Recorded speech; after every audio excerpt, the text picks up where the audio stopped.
नमस्कार दोस्तों, VK knowledge electrical में आप सभी का स्वागत है।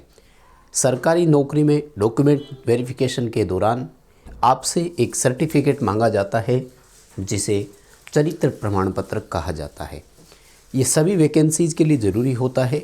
आज हम इस वीडियो के माध्यम से आपको एक परफेक्ट फॉर्मेट बताने जा रहे हैं और साथ ही हम चरित्र प्रमाण पत्र की मान्यता को लेकर आपको पूरी डिटेल देने वाले हैं।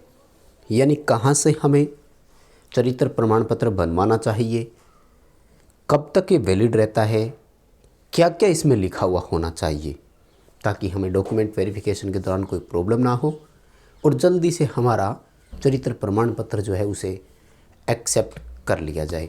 सो कंप्लीट वीडियो लास्ट तक ज़रूर देखना।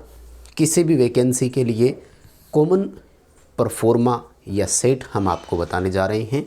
सो आप इस तरह से फॉर्मेट बनवा सकते हैं जो आपके डॉक्यूमेंट वेरिफिकेशन में भी काम आएगा।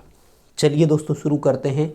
देखिए, सबसे पहले मैं आपको कहाँ से बनवाना चाहिए इस पर एक हम बात कर लेते हैं। मैं साथ ही पॉइंट लिखता जाऊंगा, लेकिन वैसे यहाँ लिखा हुआ है, जितना आप यहाँ से समझ पाएँ समझ लीजिए। बाकी एक एक पॉइंट मैं आपको बोल करके बता दूंगा जिससे हम आसानी से समझ पाएँ। देखो, सबसे पहला जो है ना वो है गजटेड ऑफिसर्स ऑफ सेंट्रल और स्टेट गवर्नमेंट। यानी गजटेड को हिंदी में बोलते हैं राजपत्रित अधिकारी। ठीक है, राजपत्रित अधिकारी हो, चाहे वो केंद्र सरकार का हो चाहे वो राज्य सरकार का हो, उससे आपको बनवाना चाहिए। देसी भाषा में बताऊं, गजटेड होता कौन है, राजस्थान में हो या सेंटर में हो, जिसका ग्रेड पे 4800 रुपये या इससे ऊपर का हो। जैसे कोई भी सरकारी पद पर अगर है, और ये हो सके तो ध्यान रखें निगम का ना हो।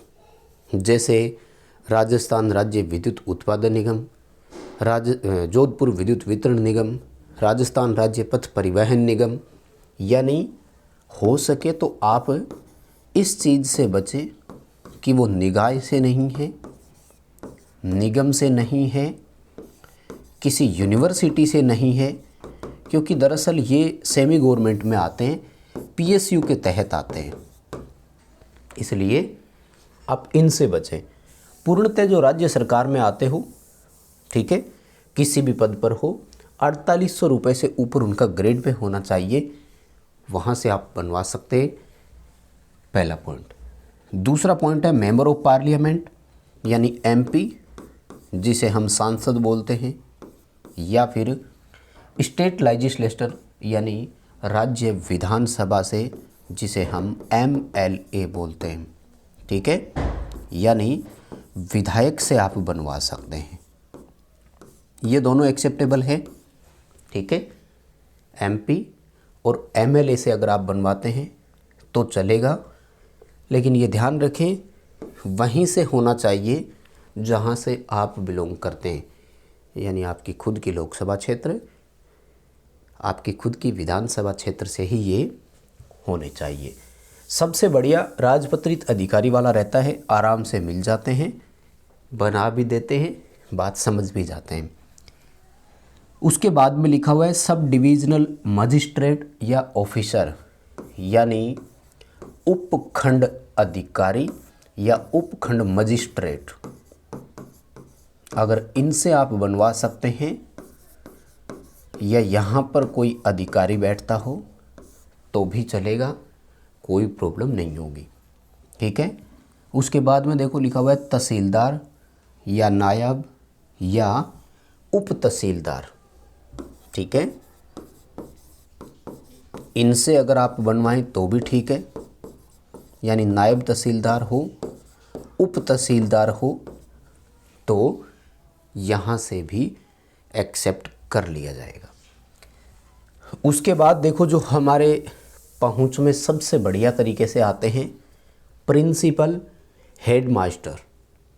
ठीक है, of the recognised school college और इंस्टीट्यूट, जहाँ आपने लास्ट टाइम अध्ययन किया था। कहीं से ही बनवा लो, कोई प्रॉब्लम नहीं होगी। HM अगर है तो चलेगा, और हो सके तो सेकेंडरी स्कूल से ही बनवाया करो, क्योंकि प्राइमरी के HM का पता नहीं गजटेड में मानेंगे कि नहीं मानेंगे। ग्रेड पे तो उनकी भी ऊपर होती है 4800 से, लेकिन हो सके तो आप सेकेंडरी स्कूल यानी माध्यमिक परीक्षा, राजस्थान में जिसको 10वीं बोर्ड बोलते हैं ना, 10वीं तक के स्कूल का अगर हेडमास्टर है तो आप उनसे बनवाइए, ये आपके लिए और ज़्यादा एक्सेप्टेबल रहेगा, तो ज़्यादा चलेगा।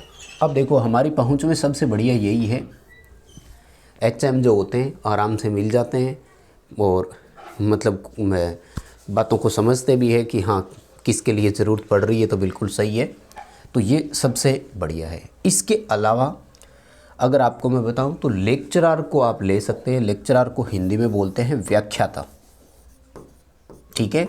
व्याख्याता चाहे कॉलेज के हो या स्कूल के हो, ठीक है।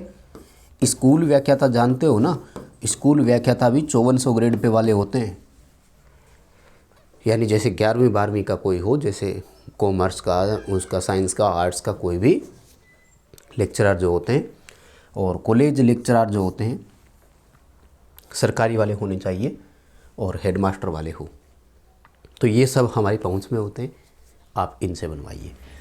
उसके बाद में है BDO। ध्यान रखना, राजस्थान में एक नई पोस्ट अभी लगाई है VDO, वो नहीं है, ये BDO है। ये है विलेज डेवलपमेंट ऑफिसर और ये है ब्लॉक डेवलपमेंट ऑफिसर। ये ग्राम विकास अधिकारी है, ये ब्लॉक विकास अधिकारी है, तो BDO चलेगा, ब्लॉक डेवलपमेंट ऑफिसर ये चलेगा।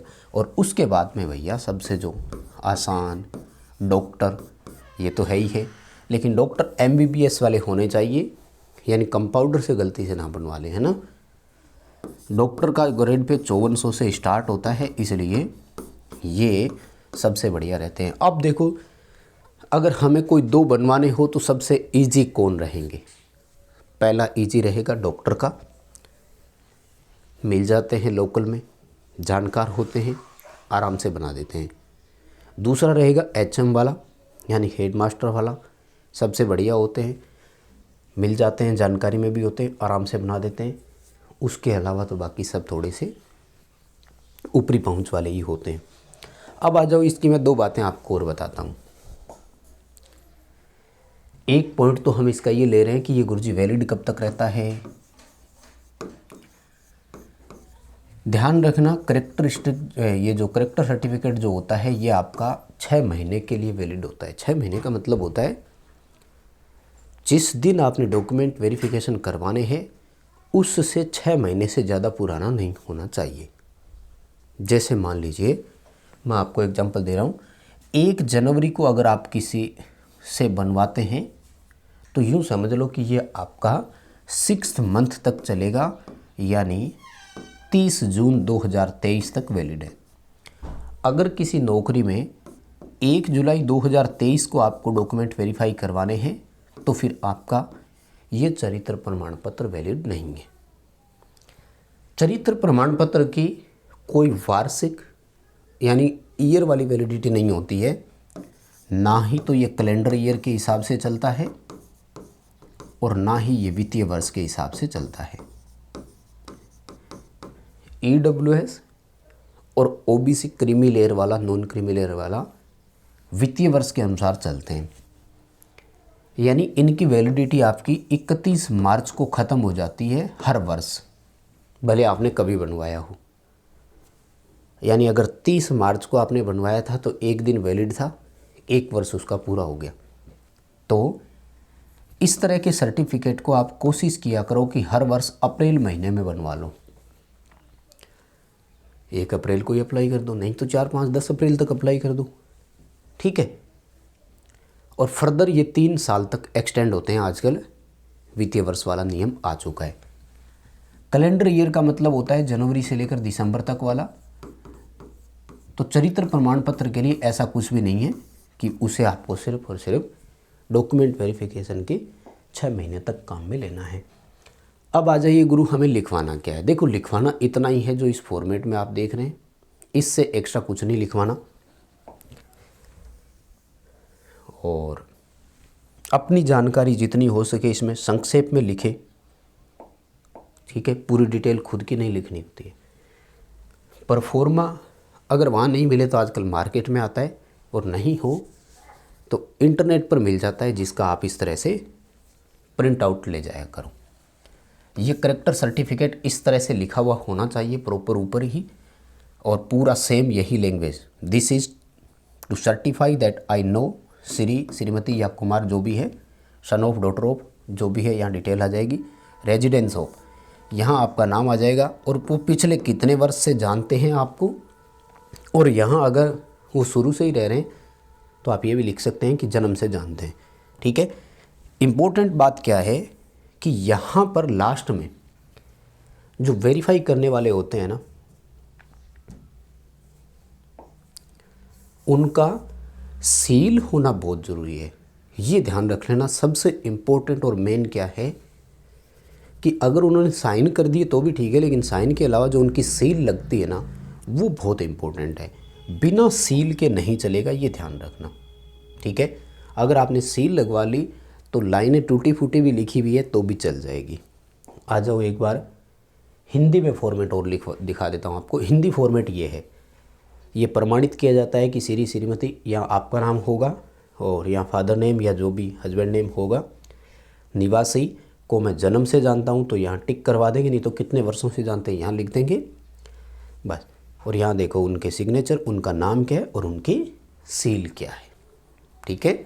तो ये था परफेक्ट फॉर्मेट। इतना लिखवाइए, सभी डॉक्यूमेंट वेरिफिकेशन में बिल्कुल चलेगा। ये वीडियो लाइक ज़रूर करें, पसंद आया तो अपने दोस्तों तक ज़रूर इसे पहुंचाइए। कमेंट करके ज़रूर बताइए अगर कोई और क्वेरी आपकी रह गई हो तो। बहुत धन्यवाद।